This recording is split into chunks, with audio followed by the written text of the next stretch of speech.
Donc ici, trois styles utilisés, des styles de paragraphe.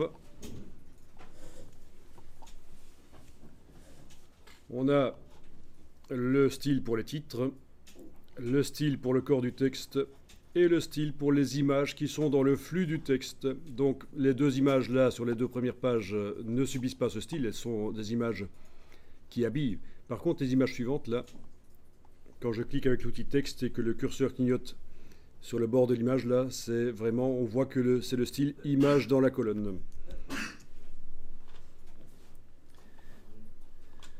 Alors il y a un quatrième style qu'on va faire, c'est un style pour les objets. Ben oui, parce qu'en fait il y a plein de styles de types différents dans InDesign. Vous avez les styles de paragraphe, vous avez les styles de caractères qu'on n'a pas encore utilisés. Vous avez aussi les styles pour les objets, pour les blocs en fait. Et ça se trouve dans le menu fenêtre, style, style d'objet. Ah oui, au passage, ici, vous voyez qu'il y a aussi les styles pour les cellules quand on fait des tableaux. Et des styles de tableaux aussi. Donc 5 sortes de styles dans InDesign. Pour les paragraphes, les caractères, les objets. Et quand on travaille dans des tableaux, donc des tableaux Excel qu'on met en forme pour qu'ils soient un peu plus sexy dans InDesign, on aura les styles de cellules et de tableaux. Et là, on va chercher style d'objet. Donc menu fenêtre, style, style d'objet. Mais en fait, on va modifier. Voilà ce qu'on va faire. On va modifier l'aspect du bloc ici. Une fois qu'il sera modifié, on va en faire un style qui va permettre de modifier toutes les autres images très facilement. Par exemple, qu'est-ce que je pourrais faire pour modifier le bloc ici? Ben, mettre un contour, par exemple. Alors, c'est pas très heureux. En général, on évite de faire ça, mais pour certaines publications, pourquoi pas? Si c'est pour faire une petite brochure pour des enfants, pourquoi pas, pour donner un côté sympa.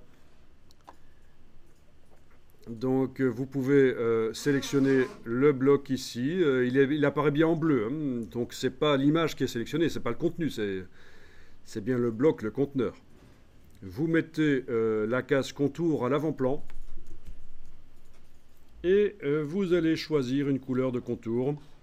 Alors, je suppose que vous savez que dans InDesign, il ne faut jamais choisir les couleurs en double-cliquant et en les choisissant là. Parce que là, vous aurez des problèmes. Ce ne sera pas une couleur globale. Qu'est-ce que c'est une couleur globale? Je vous l'expliquerai après. Mais sachez-le, dans InDesign, on ne choisit pas les couleurs en double-cliquant, on n'est pas dans Photoshop. Non, les couleurs, ça se fait dans la palette nuancier. Dans la palette nuancier. Donc, nouvelle couleur, dans le menu de la palette nuancier. Voilà. Nouvelle couleur quoi? Ben, on a des images RVB, mais ça n'empêche pas qu'on puisse faire une couleur CMJN si on veut. Parce qu'en fait, InDesign permet les deux. En fait, on peut avoir des images CMJN et des images RVB dans le même document. On peut avoir des couleurs RVB et des couleurs CMJN dans le même document InDesign. C'est un logiciel qui sert à intégrer des choses qui viennent d'un peu partout, de Illustrator, Photoshop. Et donc, dans le même document InDesign, vous pouvez très bien avoir des couleurs RVB, des couleurs CMJN, des images RVB, des images CMJN, c'est pas un problème. Donc, vous voyez ce que vous voulez faire comme couleur, RVB ou CMJN. C'est vous qui voyez.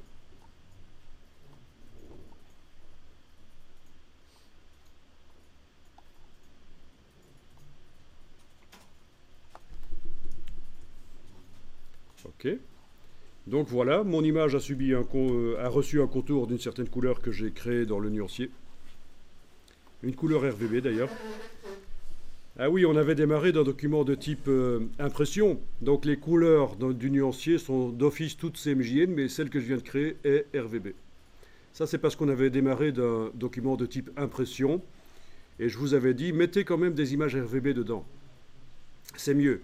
C'est préconisé maintenant par Adobe. Mais vous étonnez pas que les couleurs qui se trouvent dans le nuancier soient CMJN. Mais ça n'empêche, je peux créer des couleurs RVB. En voilà une que je viens de créer. Et donc, palette contour, menu fenêtre contour, je vais aller régler l'épaisseur du contour. Est-ce qu'il va à l'intérieur de l'image ou à l'extérieur. C'est vous qui voyez avec l'alignement du contour. Ou à cheval sur le bord.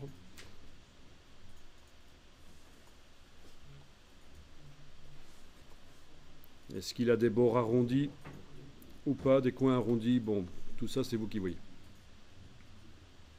Bon, ceci dit, pour mettre des coins arrondis, il y a mieux que ça en fait.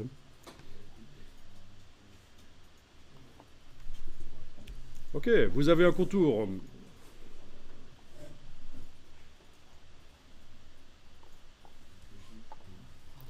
Alors vous cliquez à côté de tout, rien n'est sélectionné. Avec la flèche noire, vous cliquez à côté de tout, rien n'est sélectionné. Et que se passe-t-il quand vous allez maintenant double-cliquer sur la couleur qui est dans le nuancier, la couleur que vous avez utilisée pour votre contour? Eh bien, vous allez constater qu'on a une case aperçue qu'on peut cocher. Ça veut dire qu'il y a quelque chose qui va se passer derrière. Eh bien, quand vous changez la couleur ici, ça change. Tous les objets qui utilisent cette couleur se modifient. Donc là, l'objet n'est pas sélectionné. J'ai cliqué à côté de tout. Je double-clique sur la couleur dans le nuancier et je vois que ça modifie.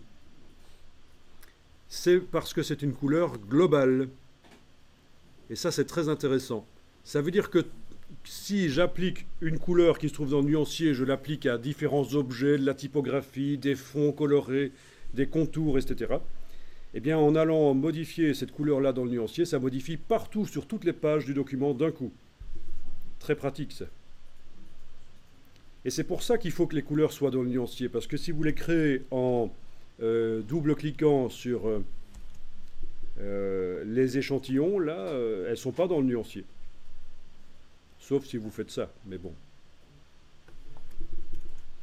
Donc, ne choisissez pas, ne faites pas les couleurs par double-clic sur les échantillons dans la palette des outils. Ça, c'est bon pour Photoshop, mais pas pour InDesign.